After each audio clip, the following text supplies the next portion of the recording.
Kamusta po mga kabayan? Sana po nasa maayos po kayong kalagayan.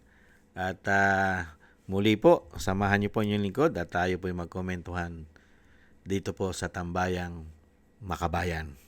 At magumpisa na po tayo mga kababayan. Umpisa na po natin, komentuhan po ito. Ang ating po mga estudyante, bakit po nagkakaganito sila? Bakit kaya nagkakaganito na ang ating mga kabataan? At sa murang edad ay sila po ay nagchuchugian, nagpapatayan. Hindi po natin ito nakita na ganito po ang ating mga kabataan sa panahon ni dating Pangulong Duterte, ang mga estudyante.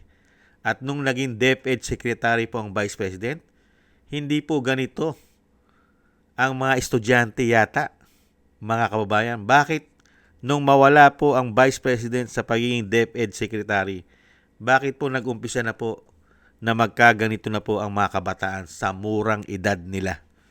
Ito po mga kababayan, pakinggan po natin, sa murang edad ay nakakagawa na po ng krimen ang mga kabataan. Nakakalungkot.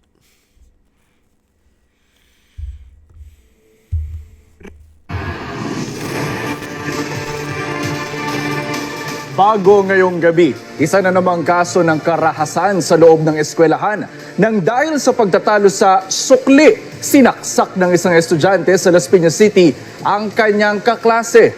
Patay ang estudyante. May report si Jamie Santos.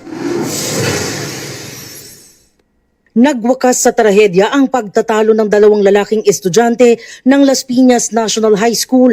Sa gitna ng alitan, bumunot ng balisong ang 14 anyos na estudyante at sinaksak sa dibdib ang 13 anyos niyang kaklase. Argument sila base doon sa sukli ng tubig na binili. Yun, hindi naniwala yung CICL na yung sukli is naiwan doon sa school canteen. So, yun, bumunot yung CICL ng fan knife, then sinaksak ng biktima. Isinugod sa Las Piñas District Hospital ang biktima pero nasawi kalaunan. Hawak na ng pulisya ang nanaksak na estudyante.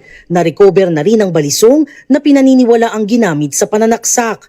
Ito turn over namin sila sa LSWDO, din doon sa Bahay Pag-asa, din temporary while in custody.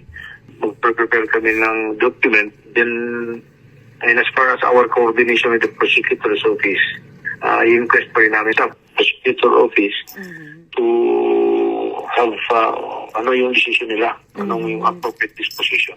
Patuloy na inaalam ng pulisya kung paano na ipasok ang balisong sa paaralan. Sa isang pahayag, hiniling ng Las Piñas National High School sa publiko na Grabe, no? Mga kabataan ngayon, bakit nagkaganyan sila? Bakit po ba? Napakahusay na po ng ating bansa ngayon. Pati po ang mga kabataan ay hindi na po natatakot ngayon gumawa ng kasamaan at krimen. 13 anyos, 14 anyos, paano po yan? Hindi po mapapanagot basta-basta yan dahil bata. Dahil doon po sa Pangilinan Law. Dahil doon sa Pangilinan Law. Hindi po ba? Dadalhin lang po sa DSWD yan at kakausapin ng magulang. Baka po isang araw malaya na po yan, nakasaksak. Grabe, no? Bakit? Napalitan lang po ang administrasyon? Bakit po nagkaganito ang ating bansa? Lumaganap, batang-bata ay wala nang takot gumawa ng masama. Dumami na naman ang mga kriminal. Dumami na naman at lumago na naman ang gumagamit ng pulburon. At namamayagpag na naman ang mga randing in tandem sa ating bansa. Bakit? Ano na nangyari? May ginagawa pa ba sila para sa kapayapaan at katahimikan? May aksyon pa ba sila? Samantalang kay dating Pangulo, ito pong mga kabataan tumitino na. Nagkaroon na po sila ng takot gumawa ng masama. Gumamit ng pulburon. Pati mga randing in tandem, natakot. Hindi po ba ngayon tayo na natatakot sa kanila? Dahil baka bata pa lang may mga dala ng armas para tayo'y gawa ng masama. Unbelievable. Yan po ang sinasabing bagong Pilipinas. Binago na po ang Pilipinas. Bata pa lang kailangan maging kriminal na di umano pagka bago na ang Pilipinas, di umano. Lahat po ng klase na kasamaan yata ngayon ay nasa ating lipunan na. Nagsama-sama na. Unbelievable. At ang pinakamasakit, ang gobyerno natin ay nakatutok po, tutok na tutok po sa politika, lalo-lalo sa pagpapabagsak sa kalaban nila sa politika. At tutok na tutok din po sila sa korupsyon, di umano. Hindi sa malawakang problema ng bansa.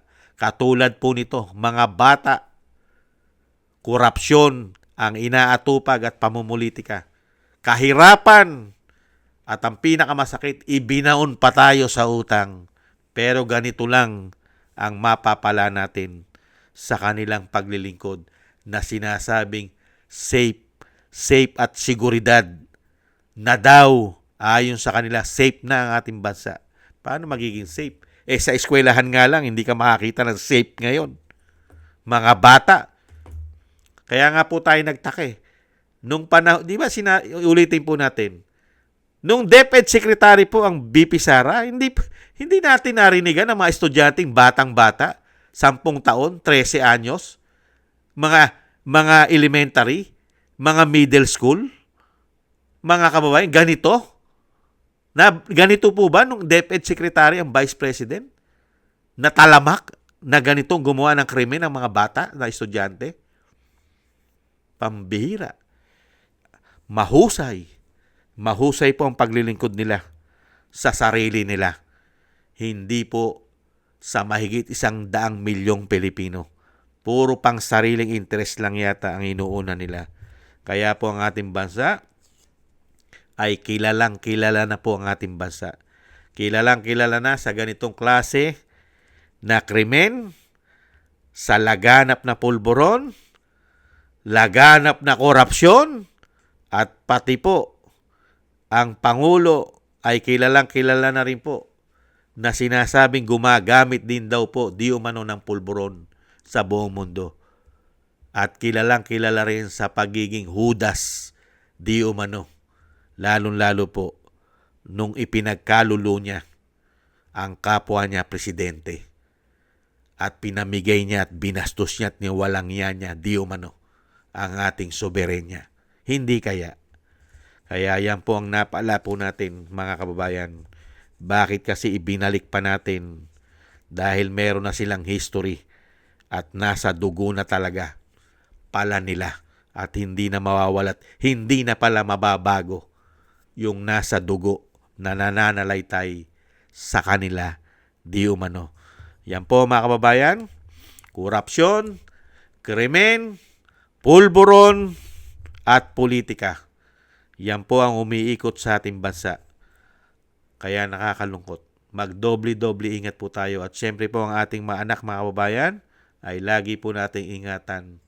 At syempre po bantayan. Lalong-lalo po ngayon. Kahit po pala sa loob ng eskwelahan ay hindi na rin safe ang ating mga anak. Dahil mismo ang mga kabataan ngayon ay wala ng takot gumawa ng masama. Ingat-ingat po tayo. Maraming salamat po mga kababayan sa nagusto po natin tambayang mga kababayan sa YouTube at TikTok. At ganoon din po sa inyo naman nagko-comment, like, share, and subscribe. At patuloy po nagsusubscribe. Maraming salamat po. Mabuhay po kayo. At thank you rin po at shoutout po sa mga nagbibigay po ng tulong at biyaya. Shoutout po kay Eric Hershow from Canada. Kay Jim Aris from United Arab Emirates. Ako si Pilam, Ani Jo. Kay Mary Natividad Blinden from Netherlands. Gay at Chena, Tatay Nick from Toronto, Canada. Felipe Shapno from Texas, USA. Ma'am LB Sermani from North Miami, Florida, USA. Kay Mika Ligaspi, Frank Zamora from California, USA. At Romulo de Villagracia from Bacolod City. At Baby Roman at Ate Isa from Cagayan Valley. Kingston from Hong Kong. Jake Yahut from California, USA. Gina Ray from Berlin, Germany. Julieta Silona from Sydney, Australia. At Baby Roman at Ate Isa from Cagayan Valley. Thank you po. Ingat-ingat po kayo. At salamat po sa inyo po mga biyaya. Shoutout po sa inyo lahat. At tiis-tiis lang po tayo mga kababayan. At doble ingat po. Bye-bye.